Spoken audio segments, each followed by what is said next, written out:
Hi, my name is Chloe Robinson. I am a senior at Little River High School, and I'll be giving my persuasive speech on why someone should attend a comic convention. Today, I will provide information about comic conventions and how they can interest and affect people in different ways. To start, I would like to describe what exactly a comic convention is, for example. It is an event in which particular film, television series, comic book, actor, or an entire genre of entertainment such as science fiction or anime gather together and hold programs and other events to meet other experts, famous people, and each other. One of the great things that you can experience at a comic convention is getting to meet celebrities, and they will autograph pictures for you. I had the opportunity to meet this celebrity and to actually have a one-on-one conversation with him and to get to know him and how he got to where he is today. A quote from Morgan Spurlock out of the book Comic-Con Episode 4, A Fan's Hope, reads, "The first day of Comic-Con is the closest thing to Christmas morning that you'll ever experience as an adult. The excitement, the wonder, the anticipation, you have no idea what's inside, but you can't wait to rip it open and find out." I think that this quote is a good example to show what a Comic-Con really is, and that you really do have to go experience it for yourself to be able to judge and see what it's like.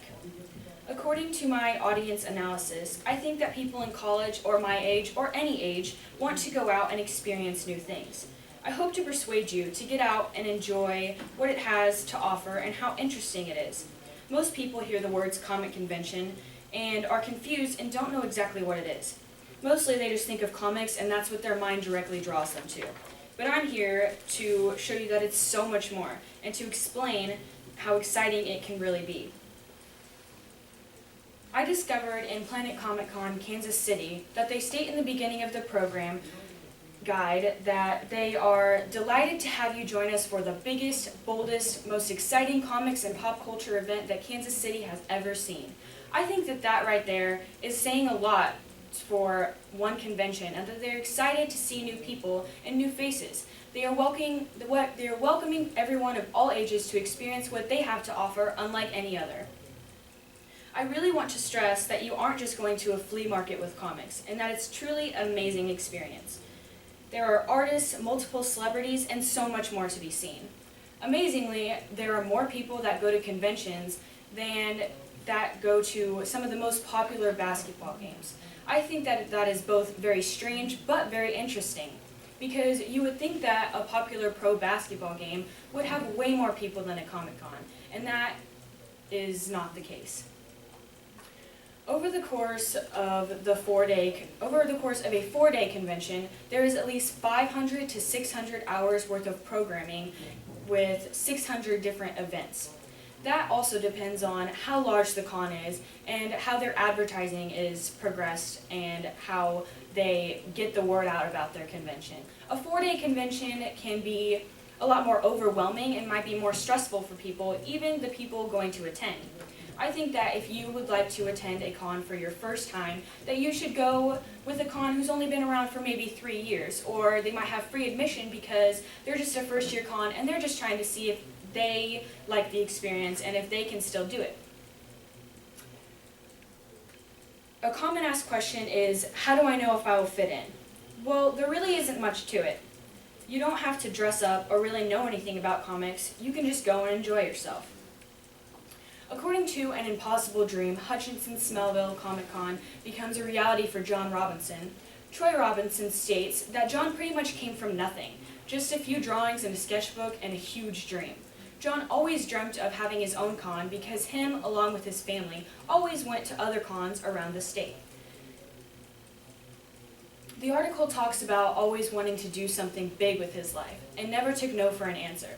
No matter how many times someone told him that he wouldn't be able to do it or that they didn't think that it was possible, he made his dreams happen and he proved them wrong. There are multiple things of merchandise that you can buy at different conventions. This is the Smallville Comic Convention shirt, and there's many different types of cons. This con has both Marvel and DC and many other things to offer, rather than there are some cons that are just for anime or they're just for a different type of series. You also get the chance to meet celebrities and have one-on-one conversations with them. Rather than, like I said, a 4-day con, you might go to take a photo op and only get 30 seconds to see the celebrity, take a picture, get out, and you're done. You never get to talk to them again because it's so busy and you have to wait in line for hours to get to talk to them. I think that smaller conventions are better too, because if you really want to have a one-on-one conversation with a celebrity, panels are a great way for that, and you can talk to them and ask them actual questions about the TV show, what you didn't like about the show, or your favorite part. There is a wide range variety of ages that come through the doors of a convention, from newborn babies dressed as little superheroes to elderly senior citizens wanting to try something different. According to Comic-Con, A Fan's Hope, you do not need to be a comic geek or nerd to attend one of these. You don't even have to dress up. It's pretty much like nerd heaven for everyone who really does like going to them, but nobody's really judging you and you're free to do whatever you want. I have discovered by going to conventions that I felt more at home with the people around me and less judged than people do in today's society. You really have to go and experience it for yourself to get the whole surreal feeling. According to SmallvilleComicCon.com and other sites, they show you ahead of time what vendors, artists, celebrities, and information about the cons that they give you ahead of time, and you can buy advanced tickets also. I think that is a great way to also promote your advertising. According to Comic-Con, A Fan's Hope, people have learned a lot more about conventions by attending them and getting to experience them firsthand. If you want to attend a con for your first time, like I said earlier, I advise you to stay closer to smaller cons. And no matter how crazy the outfits get, getting to see the costume contests are always a really great thing to see. You get to see all the creativity that comes through those doors, and people make foam huge giant costumes, or they make something from scratch that they just found lying around. It's truly amazing, all the creativity that comes through those doors with little cost and little materials. Attending conventions, you also might get the chance to participate in drawings or other things where you might be able to win prizes. This might be one of the prizes that you will win, and this is a Batman cowl. And you can wear it if it fits you, or you can just take it back home to show your friends as a souvenir of what you experienced.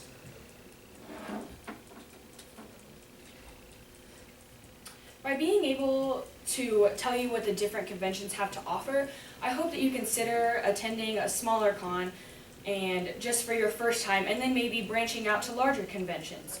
The primary key is advertising. Internet is also a key source to this success. Internet and other key sources are helpful to know when starting a convention from scratch. By being able to advertise online, it's free advertising, whether it be Facebook page, Twitter page, website, for the information to be published on. Free advertising is the best thing that you can do because you don't have to pay for it and you can get your word out and other people can share it to get the word out even farther. I hope my information has helped provide you to want to attend one and to be a little adventurous. Please remember that it isn't something that you have to know a lot about. It's just something new and to try and have fun. Thank you for watching my speech.